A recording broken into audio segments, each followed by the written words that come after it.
Assalamualaikum warahmatullahi wabarakatuh. Alhamdulillah. Alhamdulillahillazi hadana subulas salam wa afhamana bi syari'atin nabiyyil karim. Ashhadu an la ilaha illallah wahdahu la syarikalah. Dzul jalali wal ikram. Wa ashhadu anna sayyidana wa nabiyyana Muhammadan abduhu wa rasuluh. Allahumma salli wa sallim wa barik ala sayyidina Muhammad wa ala alihi wa ashabihi wa tabi'in bi ihsani ila yaumiddin. Amma ba'du, faya ayyuhal ikhwan, usikum wa nafsi bitaqwallahi wa ta'atihi la'allakum tuflihun. Qala Allah Ta'ala fil Qur'anil Karim, A'udzu billahi minasy syaithanir rajim. Bismillahirrahmanirrahim. Ya ayyuhallazina amanu taqullaha wa qulu qawlan sadida yuslih lakum a'malakum wa yaghfir lakum dzunubakum wa may yuti'illaha wa rasulahu faqad faza fawzan 'azima. Wa qala ta'ala, ya ayyuhallazina amanu taqullaha haqqa tuqatih wala tamutunna illa wa antum muslimun. Sadaqallahul azim. Sidang jemaah Jumat rahimakumullah. Selama hidup, setiap manusia tentunya ingin mengumpulkan amal kebaikan sebagai bekal di akhirat kelak, dan berbagai amalan yang ada di dunia itu akan terputus ketika seseorang itu sudah meninggal dunia. Meski begitu, ada amalan yang pahalanya akan terus mengalir meski kita telah tiada. Sebagaimana sabda Rasulullah sallallahu alaihi wasallam dalam sebuah hadis yang diriwayatkan oleh Abu Hurairah. Bismillahirrahmanirrahim.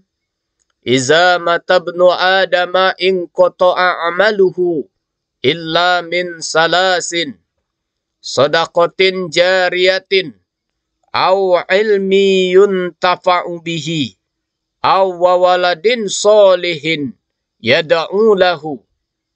Ketika seseorang telah meninggal dunia, maka terputuslah amalnya kecuali 3 perkara, yakni sedekah jariah, ilmu yang bermanfaat, dan anak yang soleh yang selalu berdoa untuknya. Hadis ini memberi peringatan sekaligus dorongan kepada kita yang masih hidup agar dapat memanfaatkan waktu hidup ini dengan sebaik mungkin untuk beribadah kepada Allah Subhanahu wa Ta'ala. Juga mempersiapkan amalan yang pahalanya akan terus mengalir meskipun kita sudah tiada. Sidang jemaah Jumat rahimakumullah. Pertama, sedekah jariah. Suatu amal yang disebut sedekah jariah, pahalanya akan terus mengalir meskipun pelakunya sudah meninggal dunia. Ini bisa terjadi jika kemanfaatan atau dampak positif dari amal itu masih terus berlangsung. Sebagai contoh, seorang di masa hidupnya telah menyumbangkan sebidang tanah sebagai wakaf untuk kepentingan umum, seperti masjid, musola, dan tempat pengajian. Selama bangunan itu masih digunakan untuk kegiatan yang manfaatnya jelas, maka selama itu pula pahala akan terus mengalir kepada penyumbangnya meski ia sendiri telah meninggal dunia. Sudah jadi tulang belulang di kuburnya. Pertanyaan, apakah sedekah jariah hanya dapat dilakukan oleh orang yang kaya? Tentu saja tidak.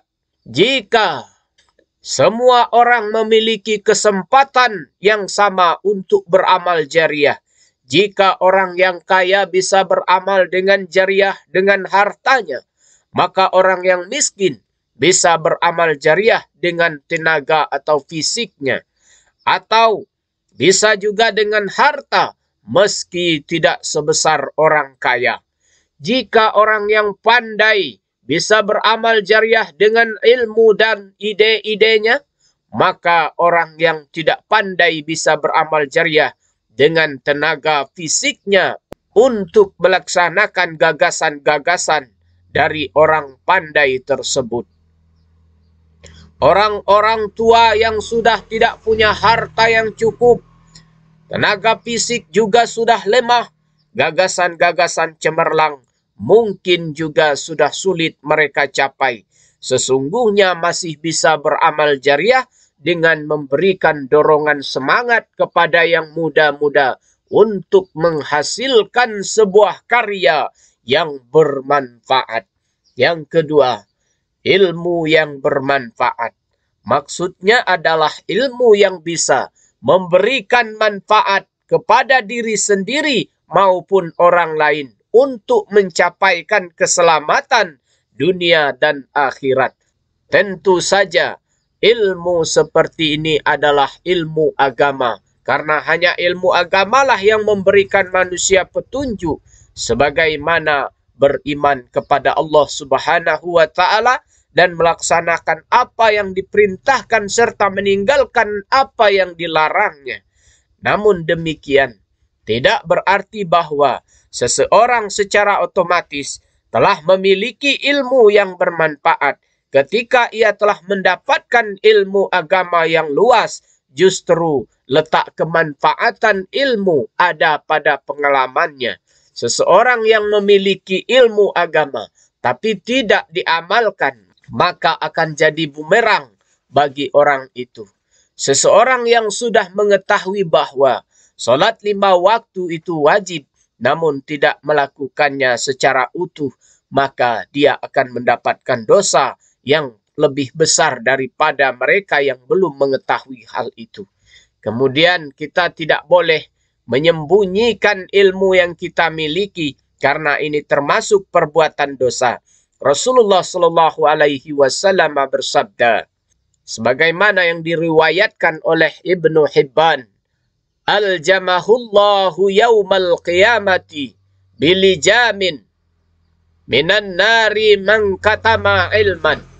Barang siapa yang menyembunyikan suatu ilmu yang ia ketahui, maka Allah akan mengekangnya pada hari kiamat dengan kekang api neraka. Yang ketiga, anak yang soleh.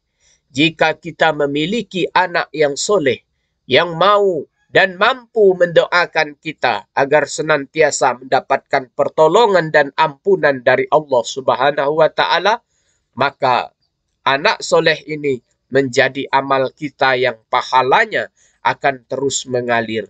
Oleh karena itu, anak harus dididik, dilatih, dan diajarkan untuk menjadi anak yang soleh. Di dalam kubur tidak ada yang kita nanti kecuali doa-doa dari yang masih hidup, terutama anak keturunan, agar mereka selalu mendoakan orang tua yang telah tiada, seperti Rabbighfirli wali walidayya warhamhuma kama rabbayani shaghira. Ya Allah, ya Tuhanku, ampunilah dosa-dosaku dan dosa kedua orang tuaku, dan kasihanilah keduanya sebagaimana mereka mengasihiku di waktu kecil. Demikianlah 3 amal jariah yang perlu kita persiapkan sebagai bekal di akhirat kelak.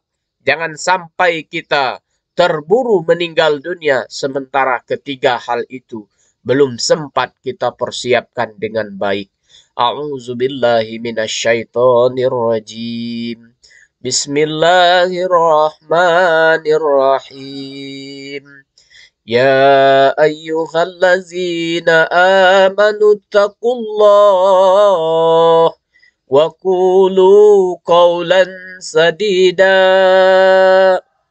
Barakallahu li wa lakum fil Qur'anil azim wa nafa'ani wa iyyakum bima fihi minal ayati wa zikril hakim wa taqabbala minni wa minkum tilawatahu innahu huwal ghafurur rahim.